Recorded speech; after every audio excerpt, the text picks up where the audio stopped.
Hello leaders, you're listening to In Between, a higher self-leadership podcast. I'm Valarie Sanjeevi, a business coach and leadership mentor.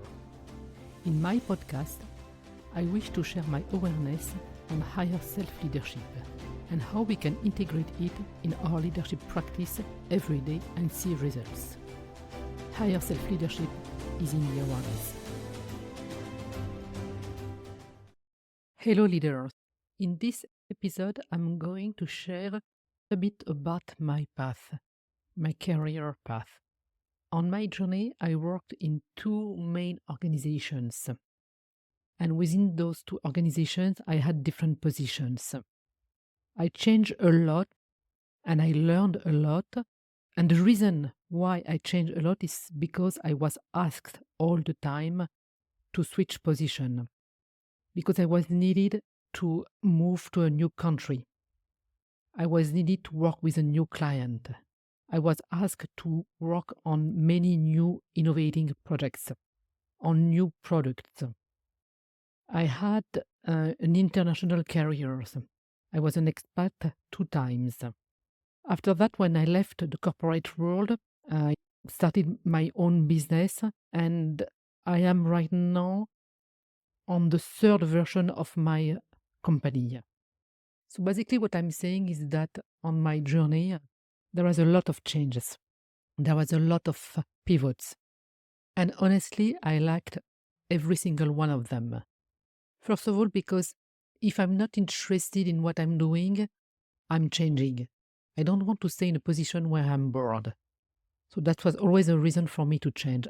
And I always said, if I'm going to work and I'm going with no motivation, not liking what I'm doing anymore, it's time for a change. I always say that to myself. And I'm not speaking like one day you are not motivated and you want to break. That's okay. No, I was speaking about, okay, it's time for something new. It's time for a change. It's time for something innovating, actually. Each time it's always been very innovating in my career path. So every 2-3 years, I would change. Like I said, most of the time because I was called for new projects or a new country or whatever. And sometimes because I decided it was time to move and to do something new. And starting over, starting fresh every 2 or 3 years, and sometimes even less, it's not necessarily easy. But it's a journey of metamorphosis and, of course, of adaptation. That's one of the big words in the leadership world, adaptation. In leadership, we can't avoid change. And we are here actually to master the art of reinvention, the art of expansion, the art of transformation. I'm not saying it's easy. It takes a lot of courage in order to do that. It takes as well many times identity shifts. And not everyone is ready to do that. But us leader, that's part of the journey. And starting over is not because whatever we were doing was not working. It could be, but even if it was not working, it doesn't mean it was a failure. Because as soon as I consider whatever I was doing a failure, it means I didn't learn from this experience I was going through. I didn't get the wisdom of what I went through, the essence of this experience. That's why for me in leadership there is no failure. And as soon as we speak about failures, it means I am missing something. I am missing the wisdom. And starting over sometimes looks like it's a failure.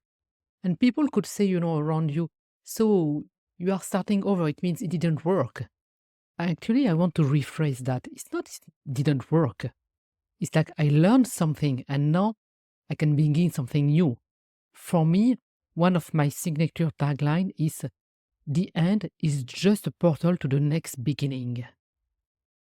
And again, if I'm able to take all the essence of the experience I went through, I'm not actually starting from zero. I'm starting from this experience, from what I just learned. It's always an invitation to evolve. And in the leadership world, we need to evolve. We need to expand. Again, I'm not saying it's easy. And it takes a lot of courage. And sometimes our ego get bruised. And sometimes people judgment can be hard on us because it's not comfortable all the time. But as soon as I am able to collapse time in the experience I just went through, the easier it gets to start over and to pivot. As you know, if we do the same thing over and over again and we are not expanding, it means at some point it's going to die. We all know that this is not only about business, this is part of the rhythm of life. This is part of the cycle that we have in life. There is always a season for everything, and there is a season in business. So we have to accept this cycle. And the more I embody the fact that I'm going at one point to have to switch, to recalibrate, and to start fresh, and to evolve, as soon as I understand it's going to happen, then I'm going to see the experience with a different perspective. And the sooner we let go of what people think of us walking away of something that we built and maybe letting it to someone else to carry on and to go and start something new, as soon as we walk away from what people think, the sooner we will collapse the time and pivot. And we won't stay in the limbo state that happens sometimes in between position. Sometimes our ego get bruised, like I said, because we can have an identity to whatever we built. This is our baby, we did it, and we don't want to let it go. And why do I want to let go something I know by heart and go to something that I don't know? Why would I want to put myself in the uncertainty of the transition, of the new experience, the new business? And it's not necessarily always a new business, it can be just an evolution of the business. And metamorphosis is not an easy word, and it's not an easy experience.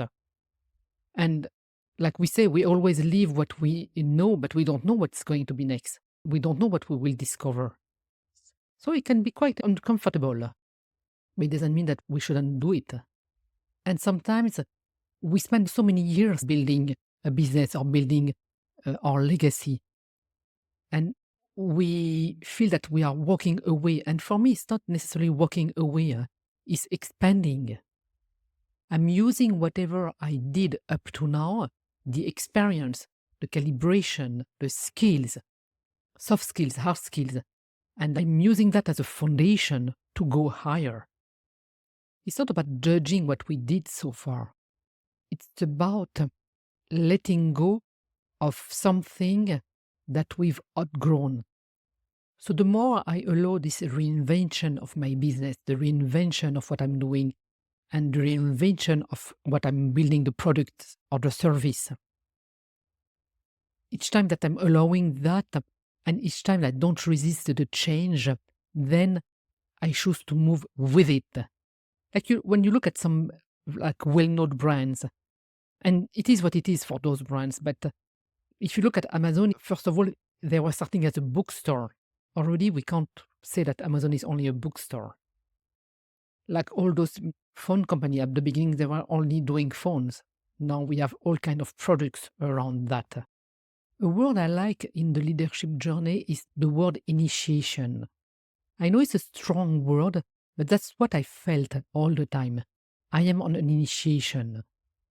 And with this word, it means, first of all, sometimes it feels that we are alone on the initiation. And behind this word, it means there is a transformation. So each time that I'm starting over or reinventing or pivoting, I'm using whatever I learned again. So it's really about leveling up. You go with your expertise. You go with your experience. You go with your network. We are not a beginner anymore. We are a player. It's like children. They play, for 2 minutes here and then 2 minutes there and 2 minutes there, or maybe 10 minutes. And it's kind of the same. What else is there? What else do I want to play with? And again, if I keep playing the same thing, which I might, and it's okay, but I could get bored. And sometimes some businesses, this is like I was saying a few minutes ago, like sometimes businesses that don't pivot die. I remember sometimes thinking on my journey that if I have to do the same thing, whatever I was doing. And again, I loved every of my positions. But I was thinking, if I have to do that the rest of my life, what a prison I am in. And I wanted to get back on this sense of freedom. And again, freedom comes with what I want to say, with a cost. Cost of learning, the cost of uncertainty, the cost of grieving, the cost of the judgment from others, the cost of being in limbo, the cost of the mind, our own mind judging, our ego getting bruised. But this is the cost of freedom, actually. So it requires courage. That's a given. Evolution requires courage. The courage of not knowing what's next. The courage of facing our fear and having our fear side by side and still walking, but not letting the fear dictate our next move. What is required from us. And most of the time it requires courage because we don't have a whole plan. We just take the first step. And most of the time we want to know what is going to be the step 10 or 12 or 20, but we don't know. But I'm going to take the first step, like I always did. And every time I needed to switch position or I was asked to switch position for another career path, each time I say, okay, one step at a time, and I will see what's happening. And you know what? It's better that way because I can tell you if on some position I had, if I knew what was going to happen, maybe I wouldn't have taken the step. I would have said, no, not for me, not going. And I wouldn't have learned what I learned on my journey. I wouldn't have worked abroad for so many years. I wouldn't have learned how to be in those cross-cultural, multicultural environment. I wouldn't have learned how to help now people to start over, to pivot, and to hold our emotions. I wouldn't have learned to walk with my fears. And I think even the most important thing is that I wouldn't have learned that I was able to do it, and that I am able to do it still now. So that's why I say life is showing something. Do I take it and go, or do I miss the train and stay on the platform? Maybe I'll take the next train. There will always be a next train. So I might jump on this one. Or maybe I need more preparation, and it's okay. Maybe I am in the season in my life where I need a little bit of routine because I'm facing so many things in my personal life. It could happen. All of it, it's okay. It's a question of choice. Where do I want to put my energy? Where do I want to put my focus? And what's the reason I'm resisting the transition, whether it's necessary or not? Can I trust that life knows better than I do? That's what I did again. I did not know what life had to offer, but I followed. And today I can say that I wouldn't want it to be any different. And actually, if there was something I want to say to my younger self, it's like, be okay to jump even more. Be okay to change even more. Be okay to learn faster. Be okay that sometimes we don't need to structure as much as you thought you needed to. Believe in what is coming up. Believe in what life is showing up and do it. That's what I want to tell my younger self. But again, it's a path, so there is no regrets. Our biggest asset as leader is transformation, is expansion, is metamorphosis. And to reinvent ourselves. This is really, truly what I believe. So contemplation for this week is about what season I am in right now in my business. Is it the season I'm creating something, or is it the season like fall, it's time to think about the transition? What season am I in? Can I contemplate that? And from the answer, what's the next step? Am I resisting a step? Am I avoiding to move? And if the answer is yes, look at the wisdom that you had with the experience that you went through, and then take a step. Whatever it is, take a step, because that's what we are best at, leaders. Thank you for listening. Leadership in Action. See you soon in the next episode.